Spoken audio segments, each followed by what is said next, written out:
ನಾಗೇಂದ್ರ ಬಾಬು, ಖಂಡಿತವಾಗ್ಲೂ ಕೂಡ C V Nagesh ಅವರ ಇವತ್ತಿನ ವಾದ ಒಂದು ರೀತಿಯಲ್ಲಿ ವಿಭಿನ್ನವಾಗಿದೆ. ಸಿ ವಿ ನಾಗೇಶ್ ಅವರ ವಾದವನ್ನು ನೋಡ್ತಾ ಇದ್ರೆ ಇಲ್ಲಿ ದರ್ಶನ್ಗೆ ಬೇಲ್ ಯಾಕೆ ಕೊಡಬಾರ್ದು, ಚಾರ್ಜ್ ಶೀಟ್ನಲ್ಲಿ ಉಲ್ಲೇಖ ಮಾಡಿದಂಥ ಕೆಲವು ಅಂಶಗಳು ಮತ್ತು ದರ್ಶನ್ ಕೊಟ್ಟಂಥ ಸ್ವಇಚ್ಛಾ ಹೇಳಿಕೆಗೆ ಸಂಬಂಧವೇ ಇಲ್ಲ. ಇದು ಹೇಗೆ ಸಾಧ್ಯ ಆಗುತ್ತೆ? ದರ್ಶನ್ನ ಅಪರಾಧಿ ಅಂತೇಳಿ ಇವರು ಪ್ರೂವ್ ಮಾಡಬೇಕು ಅನ್ನೋ ಉದ್ದೇಶದಿಂದ ಚಾರ್ಜ್ ಶೀಟ್ನಲ್ಲಿ ಸೇರಿಸಿದಂಥ ಕೆಲ ಸಾಕ್ಷ್ಯಾಧಾರಗಳಿದಾವಲ್ಲ, ಮೊದಲೇ ಅವರು ಪ್ಲಾಂಟ್ ಮಾಡಿದ್ರು ಅನ್ನೋದೆಲ್ಲವೂ ಕೂಡ ಇಲ್ಲಿ ಸಿ ವಿ ನಾಗೇಶ್ ಅವರು ವಾದವನ್ನು ಮಂಡಿಸ್ತಾ ಹೇಳ್ತಾರೆ. ಸಿ ವಿ ನಾಗೇಶ್ ಅವರು ಹೇಳಿದಂಥ ಆ ಕೆಲವೊಂದಿಷ್ಟು ಪಾಯಿಂಟ್ಗಳನ್ನು ನಾವು ನೋಡ್ತಾ ಹೋದರೆ ನಾಗೇಂದ್ರ ಬಾಬು ನೋಡಿ, ಸಬ್ ಇನ್ಸ್ಪೆಕ್ಟರ್ ವಿನಯ್ಗೆ ಪ್ರದೋಷ್ ಕಾಲ್ ಮಾಡಿ 8ನೇ ತಾರೀಕು ಕೊಲೆ ಆಗಿರೋದ್ರ ಬಗ್ಗೆ ಹೇಳಿದ್ದ. ಆಗ ದರ್ಶನ್ ಕೊಲೆ ಚಾರ್ಜ್ ಶೀಟ್ನ ಪ್ರತಿಯಲ್ಲಿ ಸ್ವಇಚ್ಛಾ ಹೇಳಿಕೆ ನೋಡಿ, ನಮ್ಮ ಬಳಿಯೂ ಕೂಡ ಅದು ಚಾರ್ಜ್ ಶೀಟ್ನ ಪ್ರತಿ ಇದೆ. ಆ ದರ್ಶನ್ನ ಸ್ವಇಚ್ಛಾ ಹೇಳಿಕೆ ಅದರ ಕಾಪಿಯನ್ನು ಕೂಡ ನಾವೀಗ ಗಮನಿಸ್ತಾ ಇದ್ದೀವಿ. ಸೆಕ್ಯೂರಿಟಿ ಗಾರ್ಡ್ ಕೊಟ್ಟಂತ ಹೇಳಿಕೆ ಅದನ್ನು ಕೂಡ ಅಲ್ಲಿ ಉಲ್ಲೇಖವನ್ನ ಮಾಡಿದ್ದಾರೆ. ಆದರೆ ಇಲ್ಲಿ ಸ್ವಇಚ್ಛಾ ಹೇಳಿಕೆಯಲ್ಲಿ ದರ್ಶನ್ ಚಪ್ಪಲಿಯನ್ನು ಧರಿಸಿದ್ದೆ ಅಂತ ಹೇಳಿದ್ದಾರೆ. ಆದರೆ ಅಲ್ಲಿ ರಿಕವರಿ ಮಾಡಿರೋದು ಶೂ ಅಂತ ತೋರಿಸಿದ್ದಾರೆ. ಯಾಕೆ ಆ ಥರ ಮಾಡಿದ್ರು?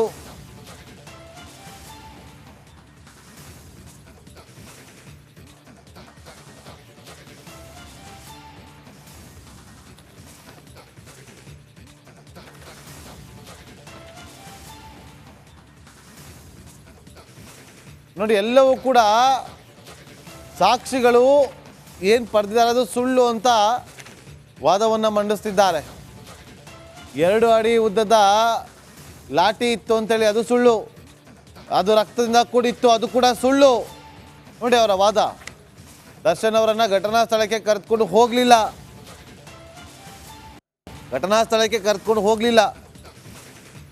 ಅದಾದ ಮೇಲೆ ಖಾಲಿ ಬಾಟಲ್ ಅದು ಯಾರು ತಂದು ಹಾಕಿದ್ರೋ ಅದು ಕೂಡ ಅಲ್ಲೇ ಸಿಕ್ಕಿತ್ತು, ಅದು ಕೂಡ ಸುಳ್ಳು ಅಂತೇಳಿ ಅಲ್ಲೂ ಕೂಡ ವಿಚಾರವನ್ನು ಪ್ರಸ್ತಾಪ ಮಾಡ್ತಿದ್ದಾರೆ.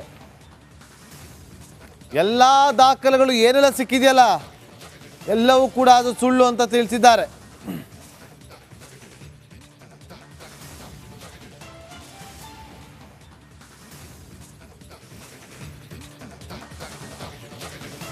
ಎಲ್ಲವೂ ಕೂಡ ನೈಲಾನ್ ಹಗ್ಗ ಏನೇನೋ ಹೇಳಿದ್ದೆಲ್ಲವೂ ಕೂಡ ಸುಳ್ಳು ಅಂತ ಹೇಳಿದ್ದಾರೆ.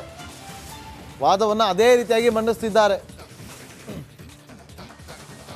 ಚಪ್ಪಲಿ ಅಂತ ಹೇಳಿ ಶೂ ರಿಕವರಿ ಮಾಡಿದ್ದಾರೆ. ಯಾಕೆ ಪ್ರಶ್ನೆ ಮಾಡಿದ್ದಾರೆ. ಖಾಲಿ ಬಾಟಲ್ ತೋರಿಸಿ ಸ್ಟೋನಿ ಬ್ರೂಕ್ ಲೇಬಲ್ ಅನ್ನು ಹಾಕಿದ್ದಾರೆ. ಚಪ್ಪಲಿ ಅಂತ ಹೇಳಿ ಶೂ ರಿಕವರಿ ಮಾಡಿದ್ದಾರೆ. ಅವರ ವಿರುದ್ಧವಾಗಿ ಏನು ಎಲ್ಲವನ್ನು ಕೂಡ ಸೀಸ್ ಮಾಡಿದ ಅದೆಲ್ಲವೂ ಕೂಡ ಸುಳ್ಳು ಅಂದಿದ್ದಾರೆ. ಪ್ರಬಲವಾದಂಥ ವಾದವನ್ನು ಮಂಡನೆ ಮಾಡ್ತಿದ್ದಾರೆ. ಇನ್ನೂ ಕೂಡ ಕಂಟಿನ್ಯೂ ಆಗ್ತಾ ಇದೆ. ಅದಕ್ಕೆ ಸಂಬಂಧಪಟ್ಟಂತೆ ಕ್ಷಣದ ಅಪ್ಡೇಟ್ ಅನ್ನು ನಿಮ್ಮ ಮುಂದೆ ಇಡ್ತಾ ಹೋಗ್ತೀವಿ ಸಣ್ಣ ಬ್ರೇಕ್ ಆದ್ಮೇಲೆ.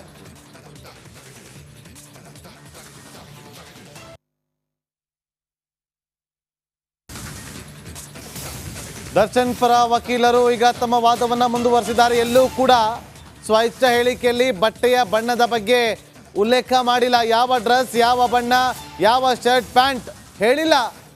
ಆದರೂ ಕೂಡ ಬಹಳ ನಾಜೂಕಾಗಿ ಬ್ಲಾಕ್ ಕಲರ್ ಶರ್ಟ್ ಅಂತ ತಿಳಿಸಿದ್ದಾರೆ. ಬ್ಲೂ ಜೀನ್ಸ್ ಅನ್ನ ವಶಪಡಿಸಿಕೊಂಡಿರೋದಾಗಿ ತಿಳಿಸಿದ್ದಾರೆ. ಆದರೆ ಬಟ್ಟೆಗಳ ಬಗ್ಗೆ ಸ್ವಇಚ್ಛಾ ಹೇಳಿಕೆಯನ್ನು ಪಡೆದುಕೊಳ್ತಾರೆ. ಯಾಕೆ ಶೂ ಬಗ್ಗೆ ಸ್ವಇಚ್ಛಾ ಹೇಳಿಕೆಯನ್ನು ಪಡೆದುಕೊಂಡಿಲ್ಲ? ಶೂ ಬಗ್ಗೆ ಯಾಕೆ ಸ್ವಇಚ್ಛಾ ಹೇಳಿಕೆ ಇಲ್ಲ? ಇಲ್ಲಿ ಎಲ್ಲವೂ ಕೂಡ ಇಲ್ಲಿ ಏನೆಲ್ಲ ದಾಖಲೆಗಳನ್ನ ತಿಳಿಸಿದ್ದಾರಲ್ಲ. ದರ್ಶನ್ ಪರ ವಕೀಲರು ಈಗ ತಮ್ಮ ವಾದವನ್ನು ಮುಂದುವರಿಸಿದ್ದಾರೆ. ಎಲ್ಲೂ ಕೂಡ ಸ್ವಇಚ್ಛಾ ಹೇಳಿಕೆಯಲ್ಲಿ ಬಟ್ಟೆಯ ಬಣ್ಣದ ಬಗ್ಗೆ ಉಲ್ಲೇಖ ಮಾಡಿಲ್ಲ. ಯಾವ ಡ್ರೆಸ್, ಯಾವ ಬಣ್ಣ, ಯಾವ ಶರ್ಟ್ ಪ್ಯಾಂಟ್ ಹೇಳಿಲ್ಲ. ಆದರೂ ಕೂಡ ಬಹಳ ನಾಜೂಕಾಗಿ ಬ್ಲಾಕ್ ಕಲರ್ ಶರ್ಟ್ ಅಂತ ತಿಳಿಸಿದ್ದಾರೆ. ಬ್ಲೂ ಜೀನ್ಸ್ ಅನ್ನ ವಶಪಡಿಸಿಕೊಂಡಿರೋದಾಗಿ ತಿಳಿಸಿದ್ದಾರೆ.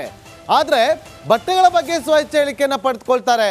ಯಾಕೆ ಶೂ ಬಗ್ಗೆ ಸ್ವಇಚ್ಛಾ ಹೇಳಿಕೆಯನ್ನು ಪಡೆದುಕೊಂಡಿಲ್ಲ? ಶೂ ಬಗ್ಗೆ ಯಾಕೆ ಸ್ವಇಚ್ಛಾ ಹೇಳಿಕೆ ಇಲ್ಲ? ಇಲ್ಲಿ ಎಲ್ಲವೂ ಕೂಡ ಇಲ್ಲಿ ಏನೆಲ್ಲ ದಾಖಲೆಗಳನ್ನ ತಿಳಿಸಿದ್ದಾರಲ್ಲ ಅದೆಲ್ಲವೂ ಕೂಡ ಸುಳ್ಳು ಅಂತೇಳಿ ತಮ್ಮ ವಾದವನ್ನು ಮಂಡನೆ ಮಾಡ್ತಿದ್ದಾರೆ. ಬಹಳ ನಾಜೂಕಾಗಿ ಬ್ಲಾಕ್ ಕಲರ್ ಶರ್ಟ್ ಅಂತ ಹೇಳಿದ್ದಾರೆ. ಬ್ಲೂ ಜೀನ್ಸ್ ಅನ್ನು ವಶಪಡಿಸಿಕೊಂಡಿದ್ದಾರೆ. ಎಲ್ಲೂ ಕೂಡ ತನ್ನ ಬಟ್ಟೆ ಬಗ್ಗೆ ಹೇಳ್ಕೊಂಡಿಲ್ಲ ಅವರು ಸ್ವಇಚ್ಛಾ ಹೇಳಿಕೆಯಲ್ಲಿ. ಬಟ್ಟೆಯ ಬಣ್ಣದ ಬಗ್ಗೆ ಕೂಡ ಉಲ್ಲೇಖ ಮಾಡಿಲ್ಲ. ನೋಡಿ, ಅವತ್ತು ಕೇಳ್ತಾರೆ ಯೂಶಲಿ ಪೊಲೀಸರು, ತನಿಖಾಧಿಕಾರಿಗಳು, ಅವತ್ತು ಯಾವ ಕಲರ್ ಬಟ್ಟೆ ಹಾಕಿದೆ, ಶರ್ಟ್ ಹಾಕಿದ್ದ, ಟೀ ಶರ್ಟ್ ಹಾಕಿದ್ದ, ಅಥವಾ ಯಾವ ಡ್ರೆಸ್ಸನ್ನು ಹಾಕಿದೆ ಅಂತ ಕೇಳ್ತಾರೆ. ಇಲ್ಲಿ ಕೇಳಿಲ್ಲ. ಆದರೆ ಇಲ್ಲಿ ಮನೆಗೆ ಹೋಗ್ಬಿಟ್ಟು ಬಟ್ಟೆನ ಸೀಸ್ ಮಾಡಿದೀವಿ ಅಂತ ಹೇಳ್ತಿದ್ದಾರೆ. ಇದು ಪ್ರಬಲವಾದಂಥ ವಾದ ಮಂಡನೆ ಮಾಡ್ತಿರುವಂಥದ್ದು ಹಿರಿಯ ವಕೀಲರಾಗಿರುವಂಥ ಸಿ ವಿ ನಾಗೇಶ್ ಅವರು. ಮಾಹಿತಿಯನ್ನು ಕೊಡೋದಕ್ಕೆ ನನ್ನ ಸಹೋದರಿ ರಂಜಿತ್ ಮತ್ತೊಮ್ಮೆ ಲೈವ್ನಲ್ಲಿ ಜಾಯ್ನ್ ಆಗಿದ್ರೆ. ರಂಜಿತ್, ಈಗ ಪ್ರಬಲವಾದಂಥ ವಾದ ಮಂಡನೆ ಮಾಡ್ತಿರೋದನ್ನು ಗಮನಿಸ್ತಾ ಹೋಗೋದಾದ್ರೆ ಎಲ್ಲವೂ ಕೂಡ ಸುಳ್ಳು ಅಂತೇಳಿ ಅವರು ತಮ್ಮ ವಾದವನ್ನು ಮಂಡನೆ ಮಾಡ್ತಿದ್ದಾರೆ. ಇದೆಲ್ಲವನ್ನು ಕೂಡ ಗಮನಿಸಿದಾಗ ಏನಾಗಬಹುದು ಕುತೂಹಲ ಅಂತೂ ಹೆಚ್ಚಾಗ್ತಾ ಇದೆ. ರಂಜಿತ್,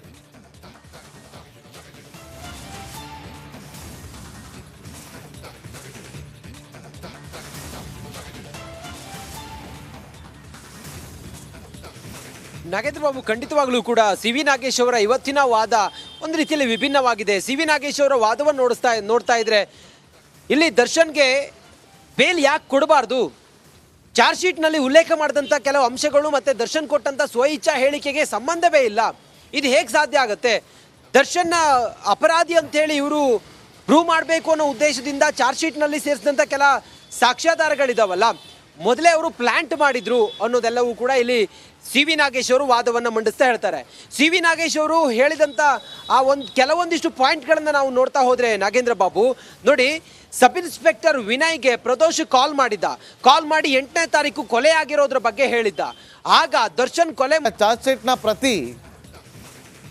ಶೀಟ್ನ ಪ್ರತಿಯಲ್ಲಿ ಸ್ವಇಚ್ಛಾ ಹೇಳಿಕೆ ನೋಡಿ, ನಮ್ಮ ಬಳಿಯೂ ಕೂಡ ಅದು ಚಾರ್ಜ್ ಶೀಟ್ನ ಪ್ರತಿ ಇದೆ. ಆ ದರ್ಶನ್ನ ಸ್ವಇಚ್ಛಾ ಹೇಳಿಕೆ ಅದರ ಕಾಪಿಯನ್ನು ಕೂಡ ನಾವೀಗ ಗಮನಿಸ್ತಾ ಇದ್ದೀವಿ.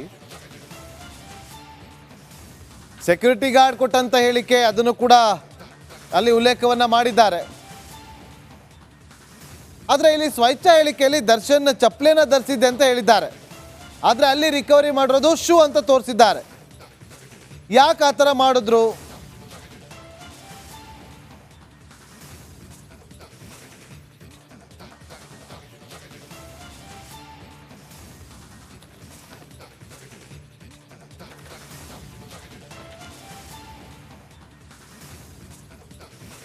ನೋಡಿ, ಎಲ್ಲವೂ ಕೂಡ ಸಾಕ್ಷಿಗಳು ಏನು ಪಡೆದಿದ್ದಾರೆ ಅದು ಸುಳ್ಳು ಅಂತ ವಾದವನ್ನು ಮಂಡಿಸ್ತಿದ್ದಾರೆ. 2 ಅಡಿ ಉದ್ದದ ಲಾಠಿ ಇತ್ತು ಅಂತೇಳಿ ಅದು ಸುಳ್ಳು, ಅದು ರಕ್ತದಿಂದ ಕೂಡಿತ್ತು ಅದು ಕೂಡ ಸುಳ್ಳು. ನೋಡಿ ಅವರ ವಾದ. ದರ್ಶನ್ ಅವರನ್ನು ಘಟನಾ ಸ್ಥಳಕ್ಕೆ ಕರೆದುಕೊಂಡು ಹೋಗಲಿಲ್ಲ.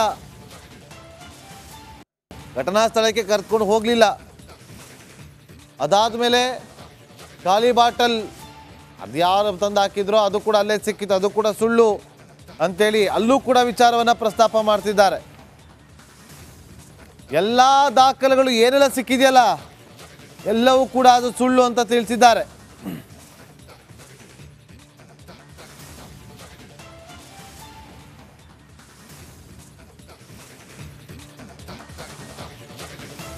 ಎಲ್ಲವೂ ಕೂಡ ನೈಲಾನ್ ಹಗ್ಗ ಏನೇನೋ ಹೇಳಿದ ಅದೆಲ್ಲವೂ ಕೂಡ ಸುಳ್ಳು ಅಂತ ಹೇಳಿದ್ದಾರೆ. ವಾದವನ್ನು ಅದೇ ರೀತಿಯಾಗಿ ಮಂಡಿಸ್ತಿದ್ದಾರೆ. ಚಪ್ಪಲಿ ಅಂತ ಹೇಳಿ ಶೂ ರಿಕವರಿ ಮಾಡಿದ್ದಾರೆ. ಯಾಕೆ ಪ್ರಶ್ನೆ ಮಾಡಿದ್ದಾರೆ. ಖಾಲಿ ಬಾಟಲ್ ತೋರಿಸಿ ಸ್ಟೋನಿ ಬ್ರೂಕ್ ಲೇಬಲ್ ಅನ್ನು ಹಾಕಿದ್ದಾರೆ.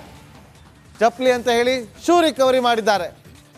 ಅವರ ವಿರುದ್ಧವಾಗಿ ಏನು ಎಲ್ಲವನ್ನು ಕೂಡ ಸೀಸ್ ಮಾಡಿದ ಅದೆಲ್ಲವೂ ಕೂಡ ಸುಳ್ಳು ಅಂದಿದ್ದಾರೆ. ಪ್ರಬಲವಾದಂಥ ವಾದವನ್ನು ಮಂಡನೆ ಮಾಡ್ತಿದ್ದಾರೆ. ಇನ್ನೂ ಕೂಡ ಕಂಟಿನ್ಯೂ ಆಗ್ತಾ ಇದೆ. ಅದಕ್ಕೆ ಸಂಬಂಧಪಟ್ಟಂತೆ ಕ್ಷಣದ ಅಪ್ಡೇಟ್ ಅನ್ನು ನಿಮ್ಮ ಮುಂದೆ ಇಡ್ತಾ ಹೋಗ್ತೀವಿ ಸಣ್ಣ ಬ್ರೇಕ್ ಆದ್ಮೇಲೆ.